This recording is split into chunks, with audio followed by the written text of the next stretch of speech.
Hello friends, എല്ലാവർക്കും tech വേൾഡിൻ്റെ പുതിയൊരു വീഡിയോയിലേക്ക് സ്വാഗതം. അപ്പോൾ നമ്മൾ ഇന്ന് എന്താ ചെയ്യാൻ പോകുന്നത് വെച്ചത്, തമ്പനയിൽ കണ്ടപ്പോൾ എല്ലാവർക്കും മനസ്സിലായിട്ടുണ്ടാവും. യൂട്യൂബിൽ എങ്ങനെ നമുക്ക് ലൈക്കും അതുപോലെ തന്നെ സബ്സ്ക്രൈബേഴ്സും വ്യൂവേഴ്സൊക്കെ എങ്ങനെ കൂട്ടിയെടുക്കുക എന്നാണ് നമ്മളിന്ന് പറയാൻ പോകുന്നത്. അപ്പോൾ നമുക്ക് കുറച്ച് ട്രിക്കും ടിപ്സും ഒക്കെയാണ്. അപ്പോൾ നമുക്ക് എന്താണെന്ന് നോക്കാം. അപ്പോൾ നമുക്ക് നേരെ വീഡിയോയിലേക്ക് പോകാം.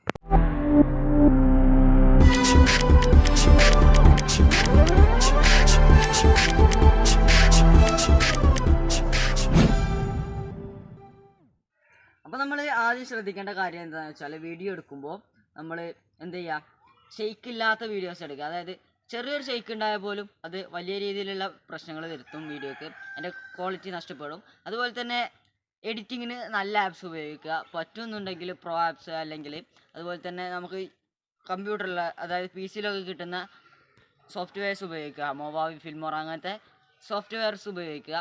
അപ്പോൾ വാട്ടർമാർക്ക് ഇല്ലാത്തത് ഉപയോഗിക്കുക. അതൊക്കെ വളരെ നല്ലതാണ്. അപ്പോൾ പിന്നെ ചെയ്യേണ്ട കാര്യം എന്താണെന്ന് വെച്ചാൽ, നമ്മൾ ചെയ്യാതിരിക്കേണ്ട കുറച്ച് കാര്യങ്ങളുണ്ട്. അതൊക്കെ എന്താണെന്ന് വെച്ചാൽ, നമ്മൾ സബ് എന്ന് പറയുന്ന നിരവധി ആപ്പുകൾ ഇപ്പോൾ പ്ലേ സ്റ്റോറിലും അല്ലാത്തയിടത്തൊക്കെ അവൈലബിൾ ആണ്. അപ്പോൾ അത് ഉപയോഗിക്കാതിരിക്കുക.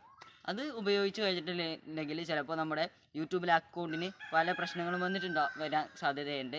അതിലൂടെ നമുക്ക് വ്യൂവേഴ്സും സബ്സ്ക്രൈബേഴ്സും ലൈക്സൊക്കെ കൂട്ടാൻ പറ്റും, പക്ഷേ അതൊക്കെ വളരെ അധികം പ്രശ്നങ്ങൾ ഉണ്ടാക്കിയെടുക്കും. പിന്നെ ശ്രദ്ധിക്കേണ്ട കാര്യം, ആകർഷകമായ തമ്പനെയിൽസ് ഇടുക. അതായത് നമുക്ക് ഏറ്റവും കൂടുതൽ എഡിറ്റ് ചെയ്യാൻ പറ്റിയ തമ്പനെയിൽസ് എഡിറ്റ് ചെയ്യാൻ പറ്റിയ ആപ്പുകൾ ഉപയോഗിക്കുക. അതുപോലെ തന്നെ തമ്പനെയിലിൽ യാതൊരുവിധ ഫേക്കും വരുത്താതിരിക്കുക. കാരണം ചില വീഡിയോസിലൊക്കെ നമ്മൾ കണ്ടിട്ടുണ്ട്, അതിൻ്റെ തമ്പനെയിലിൽ വീഡിയോക്കിടയിൽ സംഭവിച്ചത് പറഞ്ഞാണ്ട് അങ്ങനെയുള്ള വാചകങ്ങൾ നമ്മൾ കണ്ടിട്ടുണ്ട്. പക്ഷേ ആ വീഡിയോക്കിടയിൽ ഒന്നും തന്നെ ഉണ്ടാവില്ല. അപ്പം അങ്ങനത്തെ പ്രശ്നം വരുന്നത് നമ്മൾ ഒഴിവാക്കി വെക്കുക. കാരണം എന്താണെന്ന് വെച്ചാൽ, അങ്ങനെ ഇട്ട് കഴിഞ്ഞിട്ടുണ്ടെങ്കിൽ നമ്മുടെ വീഡിയോസ് കാണുന്നവർക്ക് അധികം പേരും ഡിസ്ലൈക്ക് ചെയ്യും. അതുപോലെ തന്നെ സബ്സ്ക്രൈബ് ചെയ്ത പലരും അൺസബ്സ്ക്രൈബ് ചെയ്യാനുള്ളൊരു കാരണം അതുവഴി ഉണ്ടാവും. അപ്പോൾ അത് നമ്മൾ വരുത്താതിരിക്കുക. പിന്നെ നല്ല നല്ല എഡിറ്റിംഗ് ആപ്പുകൾ ഉപയോഗിക്കുക. പിന്നെ നമ്മൾ ചെയ്യേണ്ട കാര്യങ്ങൾ എന്താണെന്ന് വെച്ചാൽ, നമ്മുടെ വീഡിയോൻ്റെ ബാക്ക്ഗ്രൗണ്ട് എത്രത്തോളം ഭംഗിയാക്കാൻ പറ്റും നമ്മൾ അത്ര ഭംഗിയാക്കി എടുക്കുക. പിന്നെ ചെയ്യേണ്ട കാര്യം, നമ്മുടെ ചാനലിന് നമ്മൾ നല്ല ചെറിയ പേരുകൾ കൊടുക്കുക, ഒരിക്കലും വലിയ പേരുകൾ കൊടുക്കാതിരിക്കുക. കാരണം സെർച്ച് ചെയ്യുമ്പോൾ ഒരുപക്ഷെ കിട്ടാതിരിക്കാനുള്ള ചാൻസ് വരുന്നുണ്ട്.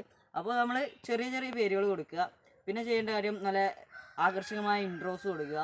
പിന്നെ ചെയ്യേണ്ടത്, ചാനലിൻ്റെ ആർട്ട് നമ്മൾ ചെയ്ത് വെക്കുക. പിന്നെ അതുപോലെ തന്നെ പ്രൊഫൈൽ നല്ല ഭംഗിയുള്ള പ്രൊഫൈലാക്കി വെക്കുക. അതുപോലെ തന്നെ ബ്രാൻഡിങ്ങൊക്കെ നമ്മൾ അടിപൊളിയാക്കി വെക്കുക.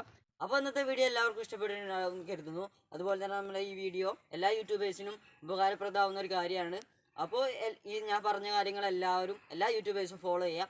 അതുപോലെ തന്നെ നമ്മുടെ ചാനൽ ആദ്യമായിട്ട് കാണുന്നതിന് സബ്സ്ക്രൈബ് ചെയ്യുക. സബ്സ്ക്രൈബിൻ്റെ തൊട്ടടുത്ത് ബെല്ലൈക്കൺ കൂടി എനേബിൾ ചെയ്യുക. അപ്പോൾ നമുക്ക് ഇതിൽ നല്ല വീഡിയോ വീണ്ടും കാണാം.